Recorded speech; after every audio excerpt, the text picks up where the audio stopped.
welcome to this week's video. Well, as far as Bowman Gray was concerned last weekend, I'm sure everybody knows the social media explosion of what happened this past Saturday night. It was a 100-lapper double points. Let's talk about some positive stuff to start with. We went over and in practice, I was a little bit concerned or curious of how the track was going to be because we had a week off. So we went out for practice, and I came in, and somebody even said, "Is the car does it look like it looks like it's driving good? Is it driving as good as it looks?" And I said, "Actually, it is." I've made a couple changes because as you get this point in the year, the track loses a little bit of grip and it's hot, and you have to make some adjustments to the chassis for that. But car was driving really good. I was really happy with the way it was handling. We qualified fourth, which we're still working on some qualifying. Earlier in the year, the track kind of suited our car just a little bit better for qualifying than it does right now. So we're making gains on it, but we qualified fourth. I don't want to say never, I haven't drawn for myself on a 100-lap race in years. And this year for 100 lappers, other than Doug Adams drawing, I think 8th earlier this year, my draws have been terrible. So I thought, well, you know what, I'll give it a shot. And well, I didn't do so good. And as you saw maybe from the contest we did where Chris Kenley guessed 19th, I drew 19th, which ended up being dead last. So I think I'm going to retire from drawing. And, you know, even if somebody else draws 19th, I can blame it on somebody but myself. But anyway, we drew 19th. Jason drew right in front of me, which was 17th. So I think we qualified. He was second and I was fourth. So we drew 17th and 19th. So it wasn't a good outlook on the beginning of the night. But, you know, I came from 22nd to win the race the last 100 lap or several races back. So, you know, it's not out of the question. But anyway, we got going. At the beginning of the race, the inside line moved pretty good. So we actually, I think the first caution after about 6 laps, we were, I think, 11th and 12th or 10th and 11th. So we actually made a lot of gain at the beginning. Just like every other 100-lapper, it's a crapshoot which way you go. And there was one restart where the inside line was shorter, but I was questioning which line to go because of which car was in which line. And sure enough, it ended up biting me. The inside line checked up, and some guys got in line in front of me, and we lost some positions there. So we got going and got racing, and I think it was 27, 77, and me, and I got by 77 and then 27, and I really wasn't sure how good my car was because I was in traffic the majority of the race. So after I got some clear racetrack, I started running down. I could see the 83 and the 4 and some of them up in front, and I started running them down. So I knew I had a really good race car. So we got going there and had another caution, which is, you know, kind of what we needed to get caught up there. And I think I restarted 5th on the next double file restart, which after it all shook out, I was 5th in line. It got down there, I think there was about 13 or 14 to go when we restarted, and as soon as we got the green flag, guys came on the radio and said that a certain car was waiting on me, was riding around. You know, this certain car, a certain driver had been announcing to everybody and been bragging that he was going to take me out on double points night. And, you know, it's one of those deals where you know, people can call it whatever they want to call it. People can say that you're dirty. People can say whatever they want to say. Just like my Facebook page says, the quote, "If you're using your back bumper to keep me behind you, it's my job to use my front bumper to get past you." Now, when I use my front bumper to get past you, that doesn't mean wreck you. That doesn't mean bonsai you. That doesn't mean wait on you. That means just like in the good old days. In the good old days, if a man was leading and the man in second was slower and this guy was holding him up, it's this guy's job to work him over and to work him over and to work him over. And if he has to move him out of the way to win the race, that's called racing. So the way it used to be is when that would happen, and then several weeks later the roles were reversed and the guy that got moved out of the way last time is faster than this guy, and he works him over and works him over and works him over, and then he moves him for the win, everybody's even. And to me, that's what rivalries and stuff like that are made out of. You know, Dale Earnhardt and Bill Elliott, nobody ever waited on anybody.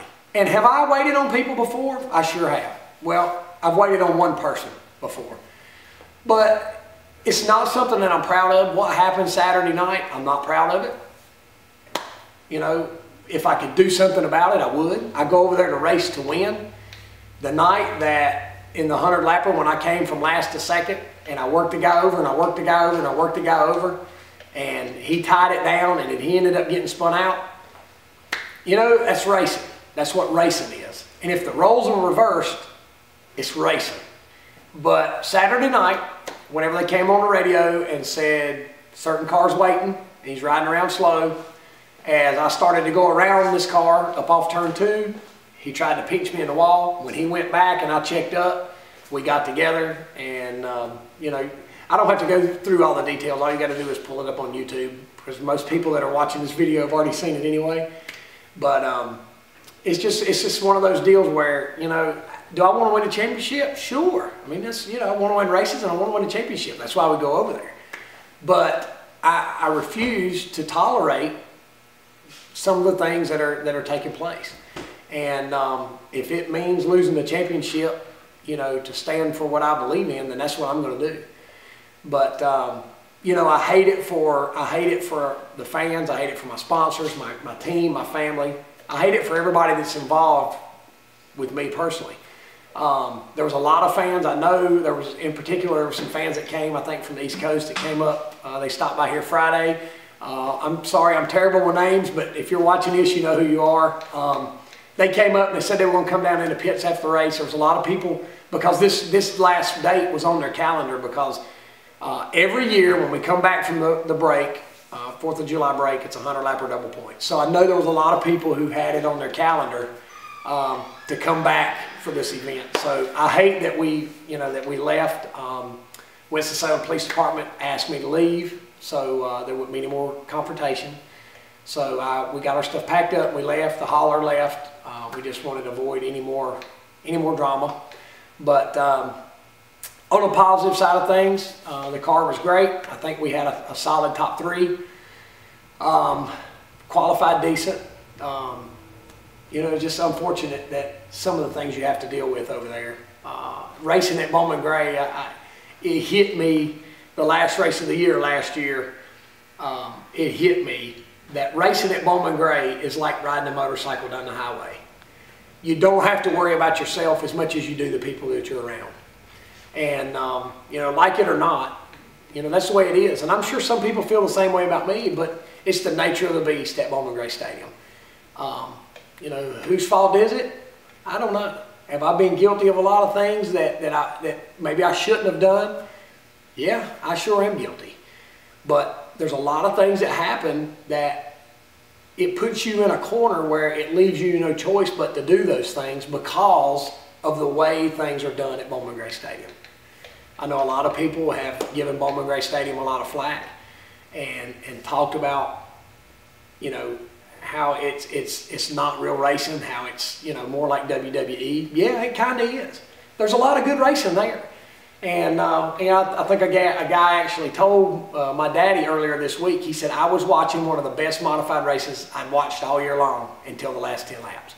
So, you know, even though there's drama, even though there's things that go on, you know, it still can produce some great racing. I've got a lot of family history there. You know, our sponsors are happy to be there. It's an advertiser's paradise because there's 15,000 people there a week.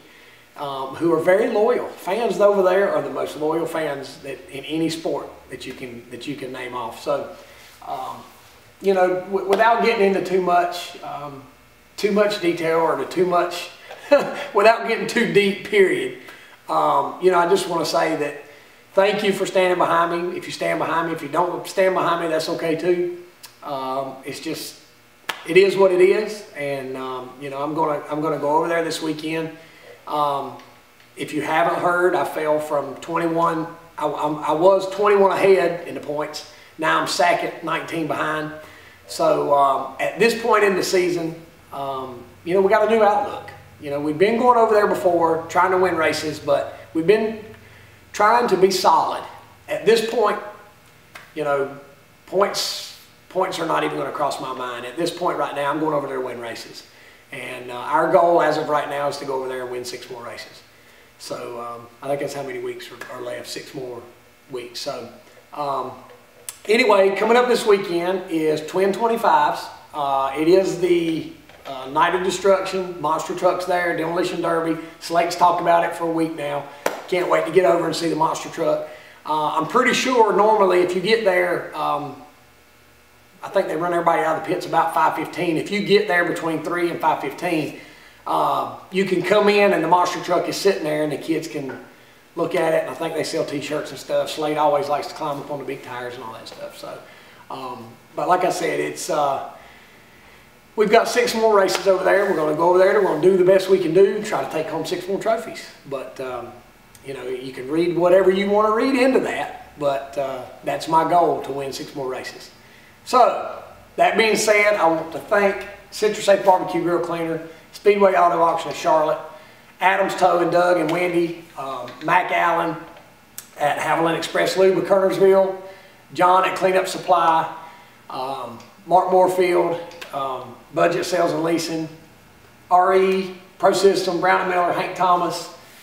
It's just a lot of people that make it go round, and we say this every week. And I know you know, people get tired of, you know, Jeff Gordon getting out and making sure his Pepsi's turned the right way when he drinks it to plug his sponsors. But at our level, trust me, these people are important. These people are what allow us to come back week and week and week again and put on a show for the fans. So I want to thank Bobby Gray for coming down today and doing the video. Steven is a slacker and he's at the beach while we're all up here working. So thank you, Bobby. But anyway, share this. Whatever it is that you do to these videos. But thank you for watching. Thank you for your support. Come and see us this weekend. God bless you.